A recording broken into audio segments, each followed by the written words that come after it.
que eu escolhi para essa intervenção é bastante pretensioso, tá? E certamente não vou conseguir alcançá-lo completamente, né? Falar sobre a contra-reforma da Previdência Social e a crise financeira internacional é bastante complicado, mas foi sim uma ideia da gente tentar relacionar essas duas coisas.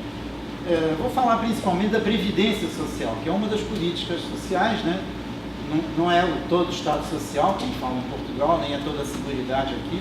O que chamamos de Seguridade Social aqui no Brasil são as políticas de Previdência, Assistência e Saúde, né? Não inclui, em geral não se inclui educação e outras coisas, embora a rigor também devesse ser parte. E dentre essas três políticas, a de Previdência é que envolve uma quantidade maior de recursos. E aquela que tem estudado é sobre ela que eu vou falar, principalmente. A gente vai falar da Seguridade abrangendo a Previdência por necessidade, já vamos ver por quê. E tinha várias maneiras de abordar esse assunto, eu fiquei hesitando muito sobre como começar, e achei que poderia começar com uma coisa que eu já fiz uma vez numa aula pública. Vocês lembram? Durante a greve, pode parecer que não tem muito a ver com o que a gente vai falar, mas acho que começar por aí pode ajudar a gente a entender quais são as questões principais. Deixa eu ver se eu consigo aqui fazer isso funcionar. Então, isso é o seguinte, resolvi partir, a ideia era falar com o pessoal do setor privado. Os trabalhadores do setor privado são a grande maioria. Né? O povo, que nós chamamos em geral, é o pessoal que trabalha no setor privado, não são os professores universitários nem os fiscais da Receita. Né? Então, um contra-cheque, né? Molerite, não sei se em Portugal chama de contra-cheque, demonstrativo de rendimento simplificado. Então, a ideia é assim, o camarada ganha um salário bruto nominal de R$2.000 por mês. E quando ele foi R$2.500, você foi contratado, você vai ganhar R$2.500 por mês aqui. Vai lá no final do mês, em vez de receber R$2.500, o patrão só paga para ele R$2.180. Diz para ele o quê? Não, isso aqui é R$2.500, esse é seu salário bruto, mas tem os descontos. O que são os descontos? Tem o desconto para a Previdência, que é para o INSS, R$275, nesse caso daqui foi 11%, né? Tem imposto de renda, os valores aqui são aproximadamente esses, mas não exatos, tá? De R$45, portanto, um total de desconto de 320, o salário líquido é 2.180. Bem, antes de mais nada, é esse salário líquido, esses R$2.180, que o trabalhador vai levar para casa e com ele vai passar o mês, se conseguir, né? Mas é esse que vai viver. O que sustenta o trabalhador e a sua família é o seu salário líquido, não é o seu salário bruto. Que R$2.500 ficou lá só no nome, certo? Ele não contribuiu para a Previdência voluntariamente, não deu dinheiro para o imposto de renda voluntariamente, foi compulsório e não teve alternativa, certo? Muito bem. Aí ele reclama lá com o setor de pessoal e o cara diz, não, mas espera aí, você está pagando seus R$275, mas eu, seu empregador, eu que criei esse emprego, eu que lhe dou o trabalho, né, eu também pago a minha parte, são 20%, pago até mais do que você, olha só, R$500. E eu pego esses 275 junto com os 500 e recolho ao banco a ordem do INSS, R$775. Então você vê que, na verdade, eu gasto com você R$3.000. Isso é o custo Brasil, né? Fala, né? São R$3.000. Você só leva 2.160, mas o resto vai lá para o governo, para aqueles ladrões, assim que eles falam, né? Sim, tá vendo? Mas eu não tenho culpa disso. Empresário, sou seu amigo, estou dando emprego para você, certo? O cara vai para casa pensando, peraí, tem alguma coisa estranha aí. Em alemão até falam isso, o empregador é Arbeitgeber, né? O que dá trabalho, né? E o empregado recebe trabalho, né? É uma ironia linguística, né? Sim, curiosa, né? Aí, a gente olhando as coisas um pouco mais de perto, percebe o quê? O resultado da empresa, como é que ele vê? Digamos que, em função do trabalho daquele trabalhador, e vejam assim, esse trabalhador é um trabalhador médio, tá? Sim, é um trabalhador médio. Não vai acontecer isso com todo mundo, é um trabalhador ideal, né, que eu estou imaginando aqui, um trabalhador médio. Digamos que a receita bruta da empresa, no que se refere ao trabalhador, é de R$5.000. Ele gasta de materiais, máquinas, etc., né, quer dizer, produtos que ele compra e que incorpora o produto vendido sem acréscimo de valor de R$1.200, suponho, paga o salário líquido do camarada, do trabalhador por R$2.180, recolhe a INSS 775, o imposto de renda 45, o imposto de renda ele reteve na fonte, ele apenas recolhe, não é imposto de renda dele, do empregador, tá? Não é da renda dele. E o total de despesa deu 4.200, porque afinal o objetivo da empresa não é fazer caridade. Ele só emprega, ele só dá o trabalho, né? Só cria o emprego, etc., porque tem alguma coisa a ganhar com isso. Se não ganhasse nada com isso, por que ia ter esse trabalho todo? Né? Ia para a praia, pescar, alguma coisa assim. Né? Então, lucro da empresa é R$800. No final, o que a gente observa afinal? De onde é que veio esse lucro afinal? Né? Isso é uma questão antiga, né, da economia. A origem do lucro, né? De onde vem o lucro? As teorias da mais-valia, né? De onde é que vem a mais-valia? Tem as mais variadas teorias. Eu adoto a lei do valor de Marx, quer dizer, que a mais-valia e todo o valor é produzido pelo trabalho. E não é um trabalho comum, é um trabalho abstrato e tal. E tem uma discussão sobre isso. Mas veja só o que aconteceu nesse caso trabalhador. A verdadeira contribuição dele, na verdade, foi o que ele contribuiu para ele próprio, o que ele contribuiu para os aposentados do INSS, aposentados e pensionistas e outros beneficiários do INSS. Eu falo mais em aposentados, porque a grande maioria financeira e tal é aposentadoria, né? Para o Estado, imposto de renda, porque os impostos são uma parte daquilo que o trabalhador produz também. Uma parte da mais-valia apropriada pelo Estado, né? E para a empresa, o lucro dela, que afinal veio de onde? Não caiu do céu, não brotou do inferno, né? Quer dizer, alguma coisa veio do trabalho, né? A contribuição total dele é essa, esses R$3.800. Porque, na verdade, quem sustenta tudo é o trabalhador ativo, ainda que a contabilidade tente disfarçar isso de alguma maneira. Claro, né? Que os empregadores, eles vão elaborar alguma outra teoria porque eles têm que justificar-se de alguma maneira. Eles não vão admitir que o seu próprio ganho é do cara que eles estão empregando. Eles vão colocar o fator empresarial, o risco, a preocupação com as contas por pagar, uma série de coisas assim. O dinheiro que eles pouparam, né, no passado, né, para acumular, para poder ter capital. E quando a gente vai mais atrás, vê que eles não pouparam dinheiro nenhum. Herdou, o pai herdou do pai, o pai herdou do avô, o avô herdou do bisavô, o bisavô roubou em algum lugar. Não tem, né? Não há mágica. Ou então alguém deu para ele dinheiro, Deus deu para ele dinheiro, como é que é isso? Pode ser isso, porque deu para um e não deu para outro. Né? Então, quem sustenta tudo, isso é um ponto básico, é o trabalhador ativo. Quer dizer, mesmo quando não parece ser assim. Quer dizer, esse ponto de partida é necessário ter para entender toda essa história aí, de alguma maneira. Os camaradas lá de Portugal fizeram um trabalho para responder as questões que eram colocadas lá, que era o orçamento do Estado. Né? Quer dizer, mas se você pegar a produção total, na verdade, aí você leva em conta também que vai para as empresas, né? Não é apenas aquela parte que vai para o Estado. Né? Quer dizer, e como é que foi? Isso daqui, o contra-cheque, né, pessoal, reflete apenas o microcosmo do trabalhador, o que ocorre com milhões de trabalhadores neste país, no Brasil, faz funcionar o sistema de previdência social administrado pelo INSS, o Instituto Nacional de Seguro Social, antigo INPS, né, e tal. E como é que funciona esse sistema? Bem, ele põe em prática uma coisa que existe desde antes do homem, né? Desde antes do homem, né? Que é o quê? É aquilo que a gente chama de um pacto implícito entre gerações, né? Quer dizer, a espécie humana, né? Isso é a vida real da espécie humana, não é a vida econômica, não é nada disso. É assim, é a parcela ativa, os adultos, né? Mesmo que sejam dos 35 aos 45 anos, né? Sejam quais forem os adultos, em geral, começam um pouquinho mais cedo, e vão até um pouco mais tarde, né? Mas os adultos, os ativos, é que produzem tudo. Sustentam aqueles que ainda não trabalham, que são jovens, seus filhos, os filhos dos outros, e aqueles que não trabalham mais, os idosos, os aposentados, dividindo, grosso modo, a população nessas três fases. E cada um de nós, se tudo correr bem, né, vai passando por essas três fases, vai assumindo cada um desses papéis, vai rolando isso daí. Ninguém, na verdade, provê a sua própria aposentadoria. Pelo menos não diretamente. Eu não vou poupar hoje o leite que eu não tomei hoje para tomar daqui a 20 anos. Vai estar completamente estragado. São pouquíssimos os bens que podem ser armazenados, guardados, estocados para serem consumidos 20 ou 30 anos depois. Só os imóveis, talvez. O bem, a riqueza que a gente acha que é a riqueza, né, que é o dinheiro, não serve para nada, na verdade. Não tem valor. O único valor de uso do dinheiro é servir de meio de troca. Quer dizer, você não pode comer dinheiro, você alimenta dinheiro, né? Midas, né? O exemplo mítico disso, né? Então, como é que alguém vai ter que produzir no futuro para eu viver, assim como eu sustento hoje aqueles que ainda não trabalham e aqueles que já trabalharam.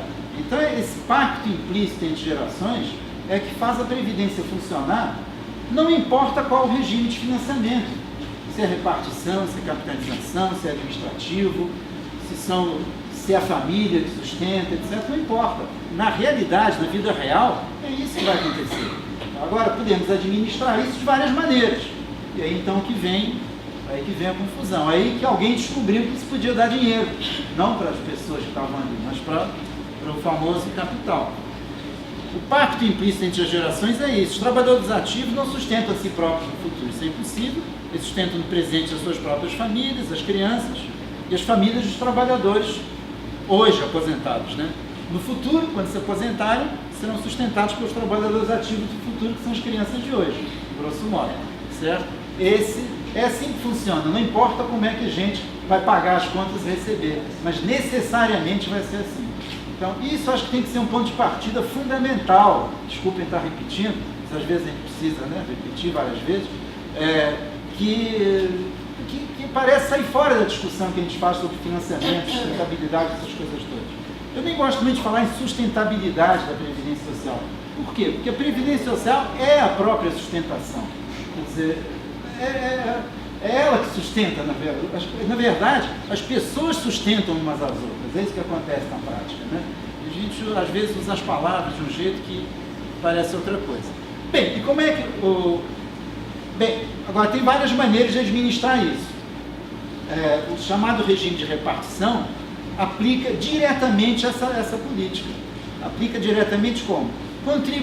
Recolhendo contribuições dos trabalhadores ativos, né, e pagando benefícios para os chamados inativos, para os aposentados. Estou falando da aposentadoria só. A Previdência tem uma série de outros benefícios, mas vamos nos concentrar na discussão da aposentadoria, que é o principal em termos financeiros, é o que envolve várias gerações e tal, é sobre isso que a gente precisa falar. É o que cria as condições para a capitalização, para o surgimento de fundos de pensão, para a acumulação de capital também, pelo outro lado, então é desse que a gente vai falar mais.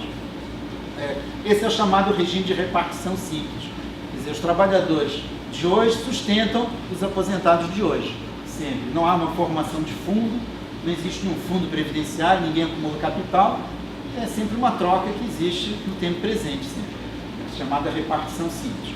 Essa não é a única maneira de administrar isso. E estabelecem-se algumas regras, né? Quanto tempo a pessoa precisa trabalhar para se aposentar, quanto é que vai contribuir, quanto é que vai ser benefício previdenciário, etc.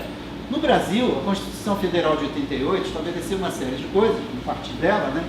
Tinha toda uma história anterior, mas demoraria muito tempo a gente falar sobre isso. Estabeleceu que para as pessoas em geral, não os servidores públicos, tem estatuto à parte, os homens se aposentariam por idade aos 65 anos e as mulheres aos 60. Por tempo de trabalho, está destacado aí porque era assim que estava escrito antes, tempo de serviço, com 35 anos homens e mulheres com 30 anos.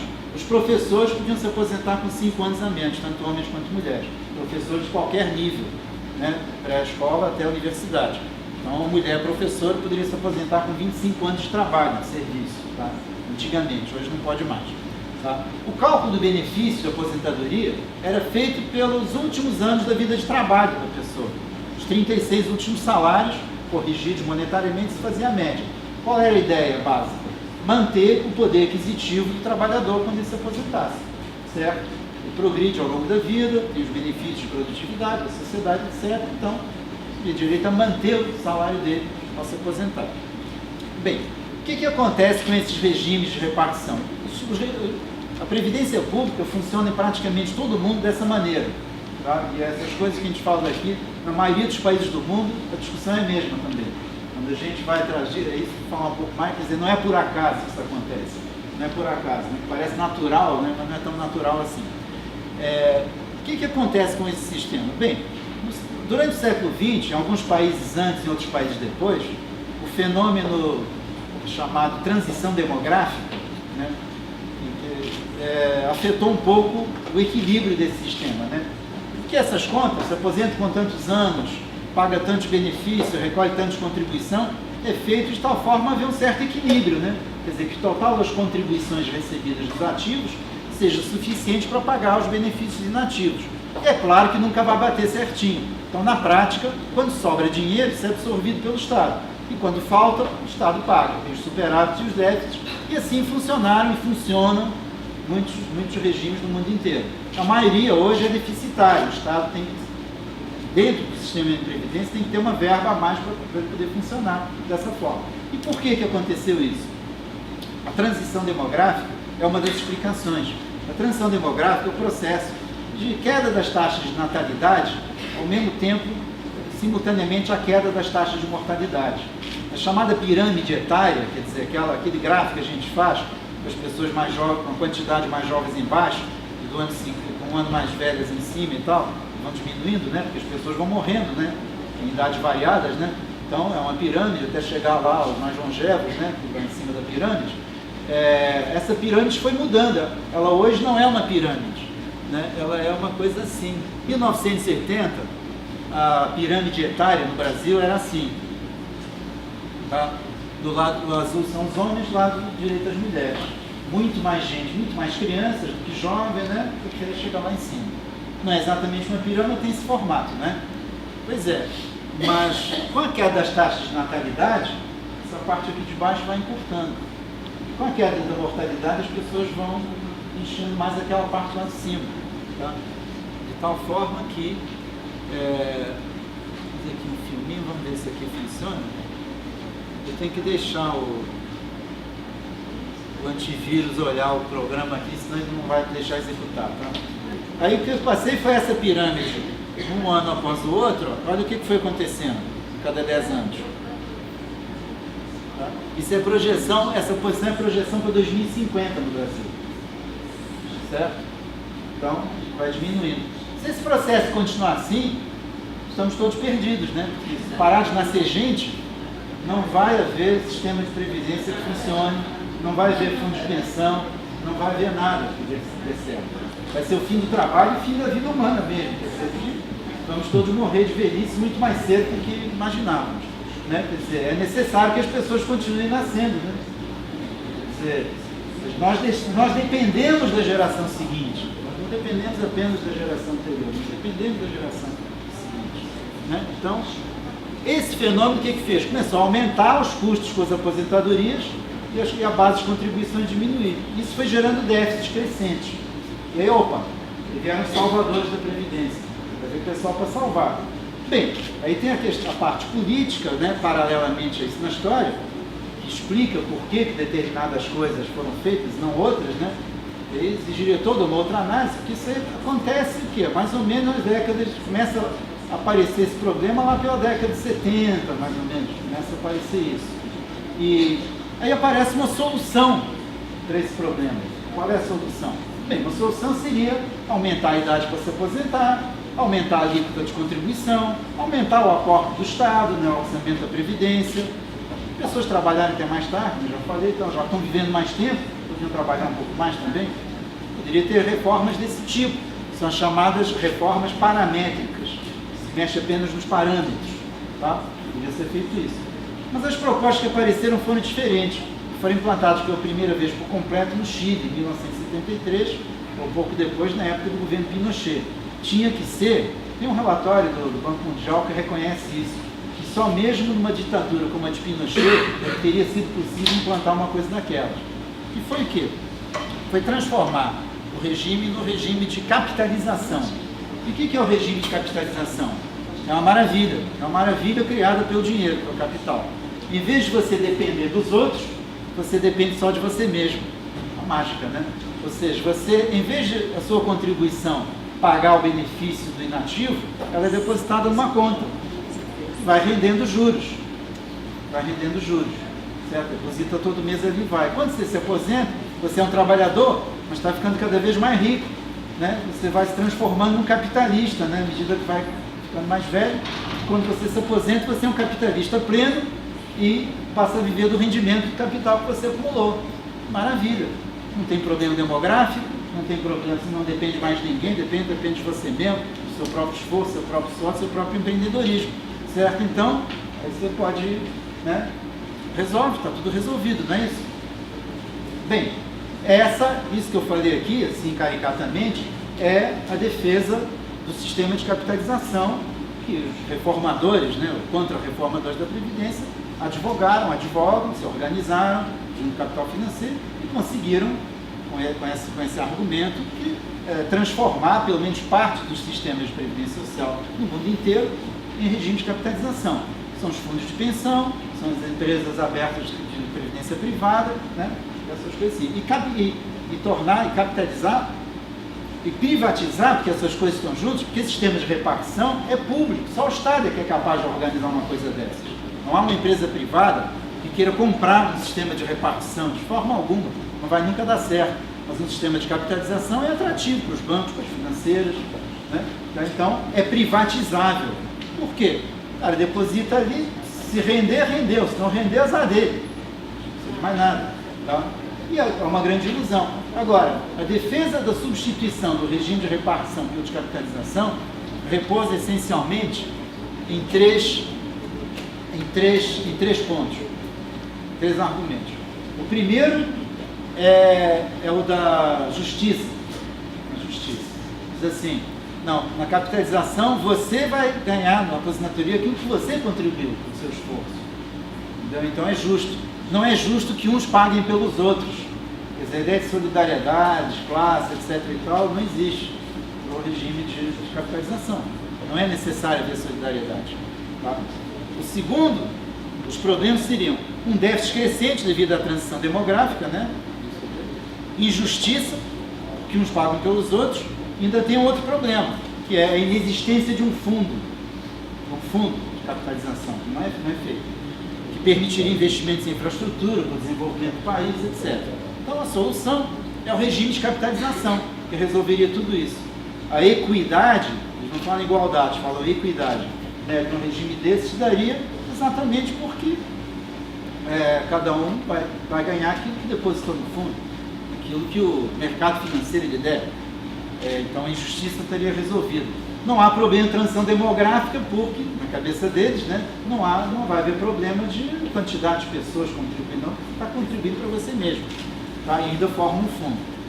Bem, qual é o problema desses três argumentos?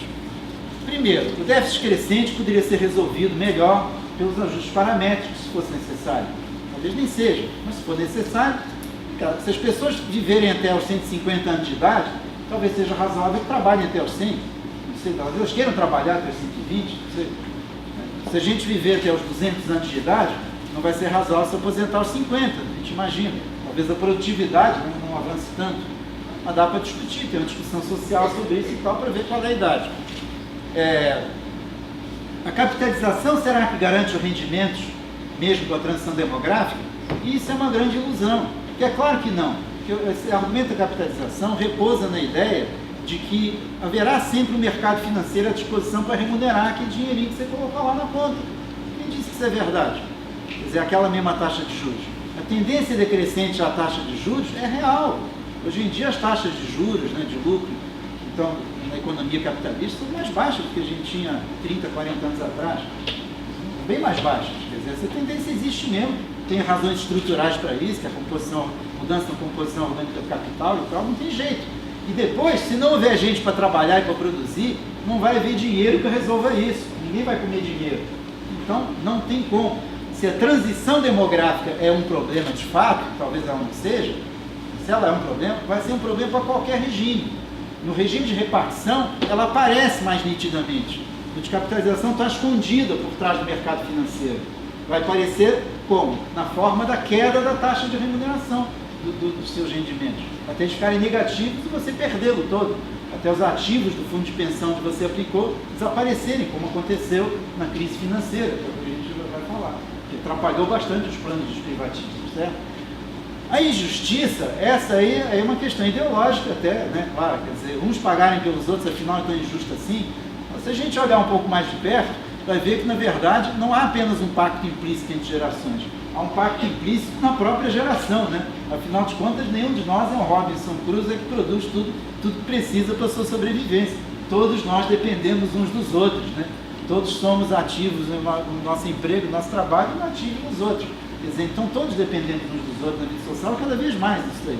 Então não há como. A produção e o consumo são sociais e tal, e era bom que a gente visse isso claramente. A questão da inexistência do fundo é o argumento mais enganador de todos. Por quê? Esse fundo, na verdade, que a capitalização cria, ele é roubado do Estado. Ele é roubado do Estado. Tanto que o grande problema para transformar o regime de repartição no regime de capitalização, com a força política que os capitalistas têm, financeiros têm, não fizeram ainda por causa disso, é o chamado custo de transição que você tem. Na hora que você monta um sistema de capitalização, o que acontece? Aquelas contribuições de trabalhador ativo que serviam para pagar os benefícios dos aposentados, mudam de caminho. Em vez de ir para o aposentado, vai para o fundo. E além disso, o empregador tem que pagar para o fundo também a parte dele. Não deixa de recolher. Então, quem é que vai pagar isso? Esse é um custo de transição. Esse custo de transição, na verdade, é o passivo implícito, né? É aquilo que já é devido às pessoas que estão trabalhando. Já está implicitamente devido a eles. Tá? E que, no caso do Brasil, eu vou falar um pouco mais, se tiver tempo, né, para falar sobre isso, essa garfada foi feita na emenda constitucional 20 de 98, no caso do regime de servidores públicos, emenda do Fernando Henrique. Né? A ideia dos privatizantes é que o setor privado teria mais competência para investir esse dinheiro em infraestrutura do que o setor público, que é uma sandice completa, né? Quer dizer, qual é o empresário estadista, né, com visão de futuro, que vai investir em infraestrutura do país melhor do que o Estado? Não existe nenhum. Quer dizer, então, e na prática a gente vê isso, os recursos arrecadados pelos fundos de pensão não servem para investir em infraestrutura, mas sim viram capital especulativo. São esse capital especulativo que viaja de um lado para o outro no mundo, que derruba bolsas, mercados, moedas, né? Essas coisas todas, é isso que esse capital vive, né? Então, o regime de capitalização não é, de fato, uma solução para essas coisas. No entanto, no Brasil, o que aconteceu? Começou a se fazer essa transição. Isso por conta de quê? Bem, aí tem que falar um pouco em paralelo dessas coisas para a gente poder falar. Esses argumentos, né, a favor da capitalização, da privatização por meio da capitalização, não vieram assim soltos, né, ao acaso, de uma pessoa ou de outra, não. Eles foram, assim, foram organizados, numa certa época, por organismos internacionais, particularmente o Banco Mundial. Né? Em 1994, foi produzido o primeiro documento assim, mais completo sobre isso, né? Recomendando, em face da transição democrática, com esses argumentos que eu falei aqui, que houvesse uma mudança dos regimes de repartição, de aposentadoria em todo mundo, na direção de um sistema composto por 3 pilares, como eles falaram, né? 3 pilares. Um pilar básico, que seria apenas, nas palavras do relatório do Banco Mundial, apenas para evitar a pobreza na velhice, certo? Para não deixar velhos, pobres pelas ruas, deve ser alguma coisa assim, seria público, estatal, com repartição e tal, mas não fosse muito grande, né? Não fosse muito alto. Acima dele, o termo pilares que colocam em cima do outro, né? Você tem que deixar um bem pilar, ele não é muito correto. Um segundo sistema, por capitalização, obrigatório e privado, administrado por iniciativa privada. E acima desse, o terceiro pilar, privado, capitalização, optativo. Quem quisesse ter uma aposentadoria melhor, né, se pudesse, então abriria a mão do dinheiro, em vez de gastar na viagem para as Bahamas, depositaria nesse terceiro pilar. E saíram advogando essas transformações no mundo inteiro. E os países que seguiram a cartilha do Banco Mundial, do FMI, tentaram aprovar isso aí, enfrentamentos sociais, etc. Porque é claro que isso aí tira direitos, né? Porque na medida que você tem esse custo de transição, o Estado tem que bancar de alguma maneira, e um sistema desse tem muito menos garantias do que um sistema de repartição. Você passa a depender completamente dos rendimentos do capital financeiro, do mercado financeiro. Não tem absolutamente mais nada garantido.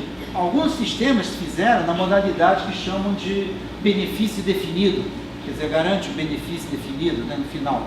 Mas esses sistemas viram complicações orçamentárias que não conseguem dar conta disso naquela lógica da capitalização. Mas aí, durante o governo Fernando Henrique, quer dizer, 10 anos depois dessa Constituição, foram feitos os primeiros ajustes na Constituição para preparar o terreno para outras coisas. Quais foram esses ajustes? As condições para a aposentadoria continuaram por idade, homens 65 anos, mulheres 60, mas mudou-se conceitualmente a necessidade de tempo de trabalho para tempo de contribuição. Essa mudança é fundamental, mudou o nome. Você passou a ter direito à aposentadoria não porque trabalhou, mas porque contribuiu, né? Isso aí mudou em todas as coisas. Homens 35 anos, mulheres 30, os professores tiveram uma perda aí, passou menos de 5 anos, ficou restrito apenas aos professores da educação básica, do ensino fundamental e médio. Os outros que já tinham algum tempo de serviço tiveram lá uma compensaçãozinha de ajuste. O cálculo do benefício não ficou garantido na Constituição, foi remetido para a lei ordinária, isso foi um problema. E a lógica do sistema passou a dizer o seguinte: o regime de previdência tem que ser contributivo e tem que obedecer ao equilíbrio atuarial financeiro. O que quer dizer isso? Tem que ser privatizável, é isso que quer dizer. Quer dizer, tem que ser baseado em contribuições, não pode ser uma política do Estado, assistencial, alguma coisa assim, e tem que ter equilíbrio atuarial financeiro, porque não pode ter déficit. Tem que dar um jeito de não ter déficit, não queremos que mais ninguém pague. E tem que se pagar a si próprio. É uma das condições, nós sabemos, para poder privatizar algum serviço público. Tá? Essas foram as alterações da emenda 20 de 98, Fernando Henrique. Prepararam um terreno para outras. Houve outras alterações. Por exemplo, passou a prever a possibilidade, no regime público, no setor público, onde as regras eram diferentes, com aposentadoria integral, inclusive, da previdência complementar acima do teto do INSS. Tá? Que resultou no FUNPRESP, né, que nós já temos hoje, muitos anos depois, viabilizado no início do governo Lula, etc. Tá? Mas isso... O cálculo do benefício daquilo que foi remetido para a lei ordinária, algum tempo depois, em 99, foi inventado essa coisa chamada fator previdenciário, que tem em outros países com outros nomes. Acho que lá tem o nome de fator sustentabilidade, alguma coisa assim, né? E aqui é uma forma perversa por várias coisas. Primeiro que a formação matemática da maioria do povo é precária, as pessoas olham para aquilo de forma e não entendem o que ela quer dizer. Certo? Então só isso a pessoa já se sente diminuída. Além disso, é que o efeito mesmo da fórmula, olha só, essa fórmula é essa aí, esse fator. Faz-se a média dos 80% maiores salários de toda a vida contributiva da pessoa, contados de julho de 94 para cá, que é a moeda real, fizeram assim, para fazer uma homenagem ao plano real, e multiplica pelo fator previdenciário. Esse fator previdenciário foi feito de tal forma que, se você se aposenta, logo que você tem direito de se aposentar, você perde. O fator fica menor do que 1. Aí quando multiplica a média, diminui. O fator pode ser até maior do que 1, pode até aumentar. Tem que entrar nessa forma para ver. Eu fiz uma simulação aí, por exemplo, se a pessoa se aposenta com 60 anos de idade e contribuiu 35 anos, e a média dos 80% maiores salários foi 2.000, nessa altura entra na tábua de vida lá que o IBGE, tábua de mortalidade que o IBGE atualiza todo ano, faz uma pesquisa, que também tem outras complicações, mas enfim, uma tábua oficial que o IBGE, o órgão oficial publica, e vê lá a expectativa de vida que a pessoa tem naquela idade que está se aposentando. Tá? Esse aqui, com 60 anos, teria uma expectativa de 21,6 anos. Azar dele, aí dele se viver mais do que isso, né? Até mais de 21,6 anos. Nesse caso, o fator seria 0,858, quer dizer, o valor da aposentadoria dele seria 1.716, em vez de 2.000. Tá? Se ele aguardar mais um ano, isso está entre parênteses aí, os colchetes em coxinha, vai ter 61 anos de idade, vai ter trabalhado mais um ano, 36, a expectativa, a nova tábua dele, eu usei aqui a mesma tábua atual, tá? Para não complicar, mas não muda muito. A tábua vai mudando um pouquinho, mas aqui não mudaria muito. A expectativa é 20,9, quer dizer que seja menos, já viveu mais um ano, tá? Então, e aí passaria para 0,919, aí o salário dele já é 1.838. Então, pode dizer, se eu trabalhar mais um ano, minha aposentadoria vai ser melhor. Opa, e se eu trabalhar mais 2, e mais 3, e mais 4? Então, a decisão ótima dele é se aposentar exatamente um mês antes de morrer. Ele vai ter o maior salário possível. Ele vai ter que prever a data da morte, etc. Tem outras complicações, mas isso os técnicos lá dos fundos de pensão, eles têm uma outra maneira de resolver, eu vou contar para vocês já já. Bem, as contas, né, que o pessoal tanto fala, como é que elas andam? Em 2013, o regime geral da Previdência Social, que é esse no qual eu vos falei, apresentou esse resultado aí, bem resumido. Né? E aí incluiu todos os outros benefícios, né? que é auxílio-doença, auxílio funeral, auxílio-reclusão, né, que a direita costuma reclamar muito que existe e tal, e outras coisas. E é assim, ó, o setor urbano teve superávit, 36,3 bilhões de reais. O bilhão aqui, não sei se lá em Portugal ainda falam assim, o bilhão é 1 milhão de milhões, né? Isso aqui seria 1.000 milhões, tá? Não é coisa. Os bilhões aqui aparecem mais rápido, né? E no rural tem esse déficit enorme, porque boa parte dos benefícios do setor rural, o setor rural foi incorporado ao regime geral relativamente recentemente. Tá? A maioria dos benefícios que é concedido no setor rural nunca teve contribuição, nem tem atualmente. É mais assistencial do que previdenciário, mas na verdade é contabilizado como se fosse previdenciário. E resulta nesse tal déficit de 37,8 bi. De fato, se você conta apenas aquelas contribuições oficialmente registradas como contribuições previdenciárias e os benefícios previdenciários, você tem isso, sem dúvida. Mas a legislação, mas nós já vimos o quê? Primeiro que a contribuição do trabalhador não são só aqueles numerozinhos que aparecem lá no contra-cheque.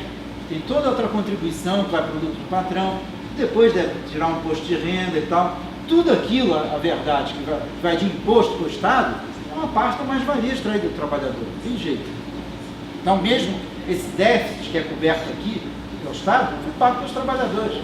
Então, não tem por que se envergonhar, digamos assim, dele, tá? Mas mesmo, apesar disso, além disso, melhor dizendo, a legislação brasileira fala em Constituição e orçamento da Seguridade Social.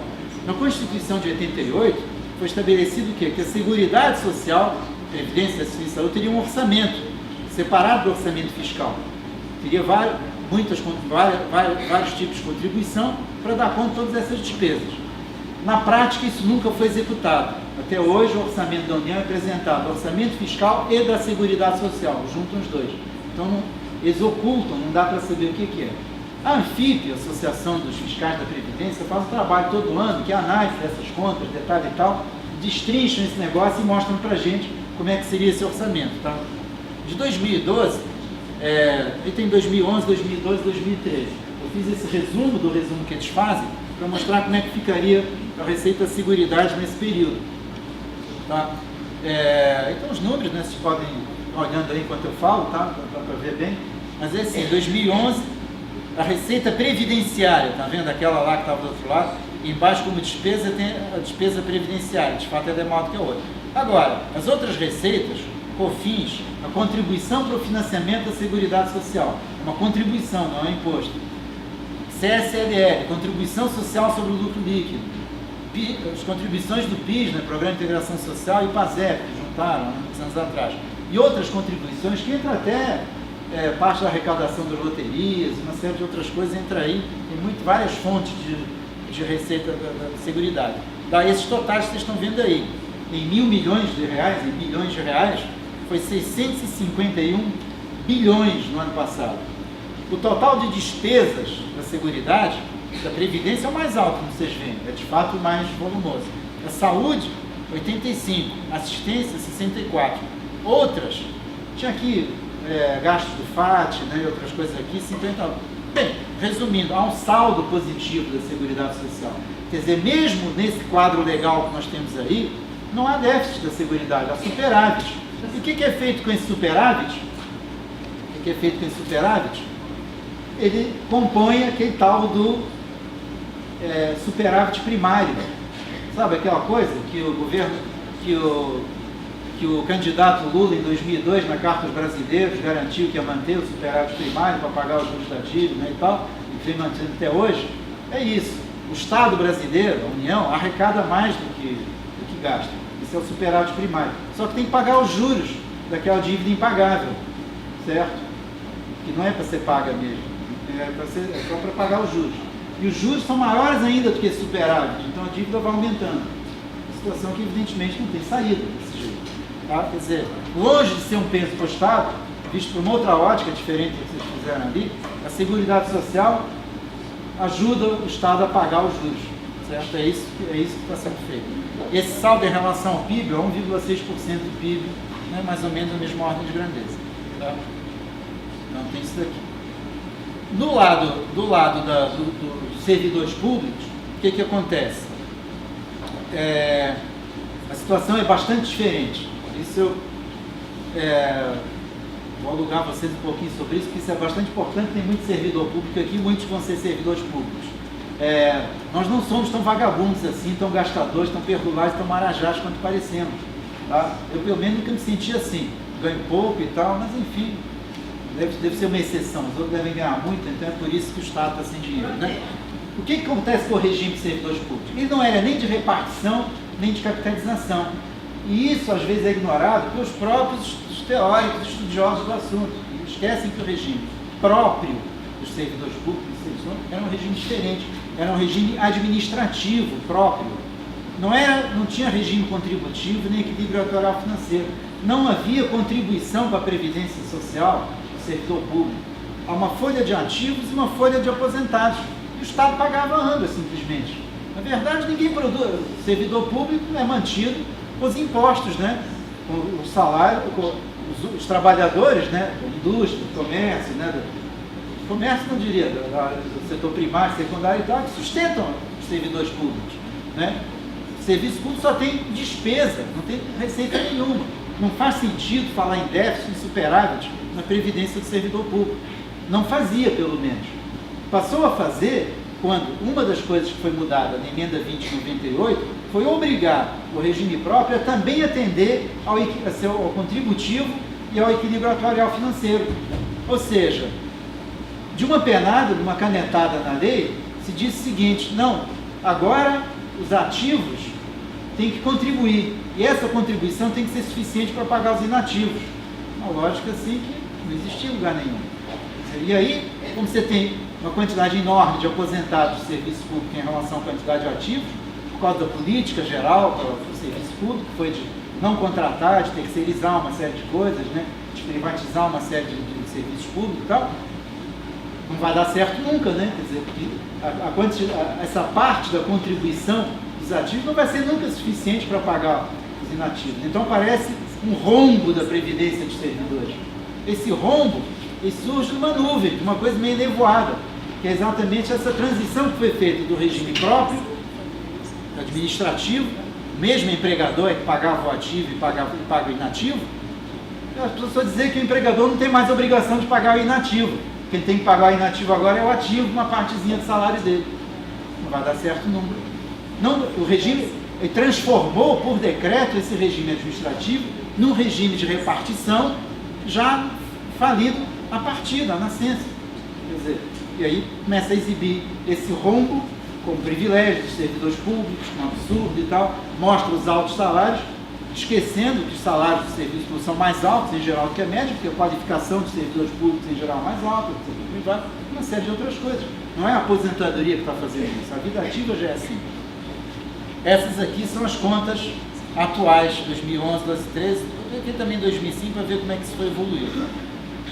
Agora inventaram uma coisa que foi uma contribuição patronal, que não existe, na verdade, mas é contabilizado como se existisse. Quer dizer, o Estado paga para ele próprio. E aí, quanto que ele vai pagar para ele próprio? Pode botar qualquer número aí, não vai sair dinheiro nem entrar. Aí discutem isso. O que colocam hoje é igual à contribuição do trabalhador ativo. Podia ser o dobro, o triplo, o quadro, fazer diferença. Tá? É só para mexer na conta aqui. Aí apuram esse déficit líquido aí de 29,3 bilhões, aliás, o déficit bruto 44, para mim é esse aí, a contribuição patronal não existe, esse 29. Embora pareça grande, ele é coberto por aquele superávit da Seguridade lá, 70 e poucos. Então, mesmo considerando os dois regimes, não haveria déficit nenhum, mesmo no atual quadro legal. Tá? A primeira fase dessa contra-reforma da Previdência foi formalizada na emenda 2098 de Fernando Henrique. Ali preparou alguma coisa, inclusive a previdência complementar dos servidores públicos, que dependeria de uma lei complementar para estabelecer o teto. Tentou aprovar essa lei complementar e não conseguiu, porque na época o PT e outros partidos da oposição faziam oposição e não conseguiu aprovar o PLP 9 de 99, não sei se vocês lembram. Bem, com a posse de Lula, a primeira coisa que o governo Lula fez foi não aprovar esse PLP 9 de 99, mas apresentar uma emenda à Constituição para ir muito mais além do que esse PLP 9 de 99. Eliminou a necessidade de lei complementar para aprovar a Previdência complementar passou a bastar uma lei ordinária e instituiu a cobrança previdenciária dos inativos. E por que ele fez isso? Perversidade com os inativos, com os aposentados? Mais ou menos. Na época que a gente discutiu essa questão, participamos bastante dessa história, né, nessa época, quando apareceu isso, a maioria do movimento sindical e tal dizia que isso aí não é possível, isso é tão absurdo, isso é um bode na sala que eles estão colocando que eles vão tirar para aprovar as outras coisas. Só que nós vimos que para poder privatizar, capitalizar a Previdência Servidores, quer dizer, para aprovar esse Compresp, né, que acabou sendo aprovado 10 anos depois só, haveria um custo, aquele custo de transição, né, que das contribuições que deixariam de ir para o regime de repartição e passariam aí para a capitalização, seria equivalente nas contas do próprio governo de cerca de R$1 bilhão por ano, durante uns 20 anos. Como é que iam pagar isso? A arrecadação, a diminuição dos valores das aposentadorias e das pensões por conta dessa contribuição para a aposentadoria, não fazia mais sentido, né, que já estavam aposentados, né, era mais ou menos essa ordem de grandeza. Então, desde o início, a gente que estava discutindo isso, avisava, olha, eles não vão tirar esse negócio não, eles precisam disso para poder pagar o fundo de pensão. E de fato isso ficou até o final e está implantado hoje. Hoje funciona assim, quer dizer, tem uma contribuição apenas acima de um certo salário, mas existe, né? Bem, o que isso tem a ver com a crise financeira? Tem a ver porque todo esse discurso da privatização da Previdência e capitalização repousa o quê? Na saúde do mercado financeiro, que os fundos rendam dinheiro, etc., que vão acumulando, né, e dessa acumulação de capital é que vão ser pagos os benefícios no futuro. E, de fato, os sistemas foram sendo privatizados no mundo inteiro. O Banco Mundial deu diretrizes, foi reformulando essas diretrizes e tal. Em outra ocasião a gente pode detalhar isso, se vocês quiserem. Da última diretriz, a última que saiu antes de desistirem disso, foi em 2008, falava nessa coisa do apoio familiar como um dos pilares, né? O último pilar seria esse apoio familiar, né, que tem lá. O Banco Mundial previa isso em 2008. Né? Só que veio a tal crise de 2007, 2008, 2009, 10, 11, que continua, não acabou, né? Pelo jeito não vai acabar tão cedo. Que foi o quê? Foi uma crise normal do capitalismo, né? Provocada pela imensa acumulação de capital fictício, né? Que, enfim, o capital é capital, mas é fictício, né? É fictício, mas é capital. Quer dizer que é o mesmo dinheiro que rola várias vezes, na verdade. É dinheiro que existe circulando e rendendo juros, sem que haja uma contrapartida material que possa remunerá-lo de fato. Periodicamente, de vez em quando, alguém quer realizar essa riqueza toda. Quando quer realizar essa riqueza toda, o sistema entra em crise, porque alguém vai à falência e tem efeito dominó. Esse aqui que me devia vai à falência, não me paga, eu vou à falência porque não posso pagar. Eu vou à falência e não pago quem eu devo. E esse processo ocorreu em alguns bancos, alguns fundos e tal. Os bancos centrais europeu, americano e tal, socorreram os grandes bancos em dificuldade pelo método de fugir, de sair da coisa fugindo para frente, quer dizer, jogaram mais capital fictício. Foi isso que resolveu, entre aspas, a crise que a gente tem. Aumentaram a quantidade de ativos, assim, de uma maneira absolutamente enlouquecida. A gente pode ver, assim, a tal ponto que hoje, no Brasil, isso aqui eu vou falar no mundo, que era isso que eu queria mostrar. Esse pedaço daqui, ó, aqui onde os ativos dos fundos de pensão, fundos de investimento, seguradores, capital financeiro, remunerando a si próprio e tal, se apropriando de uma parte da mais-valia produzida pelos trabalhadores do mundo inteiro, de maneira indireta, sem precisar estar lá sujando as mãos na fábrica. Tá? Os ativos cresceram estupidamente até aqui 2007, e teve a crise, houve uma quebra aqui em 2008 e tal, mas a recuperação seguiu.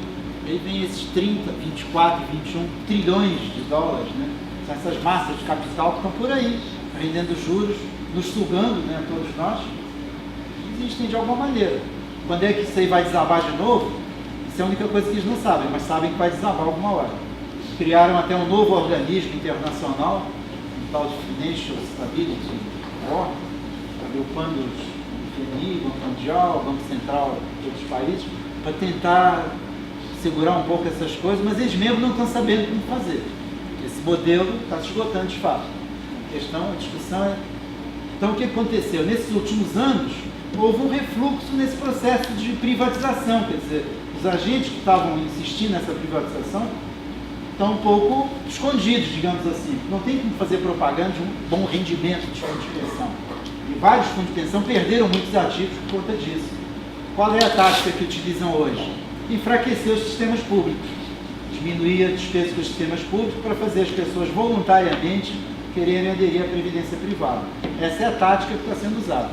Isso, sim, é uma tese, teoria, e se a gente tivesse tempo, eu gostaria de discutir, né? A gente poder discutir isso para saber se é isso de fato que está acontecendo ou não. Quer dizer, porque não é muito claro. Isso não é muito claro. Alguns dizem que é uma coisa, outros dizem que é outra. Na minha opinião, aconteceu isso sim. Houve um refluxo, mudaram as cabeças lá do Banco Mundial, os caras que escreviam essas coisas para outra direção não estão mais lá, estão em outros lugares. Quem está lá agora está com um discurso assim, diferente. Eu acho que eles recuaram um pouquinho, né? Estão esperando a ocasião mais propícia para voltar à carga, porque vão voltar certamente, se isso é certo. Tá, desculpe se me alonguei demais, eu tentei falar rápido, não consegui, não falei muito rápido.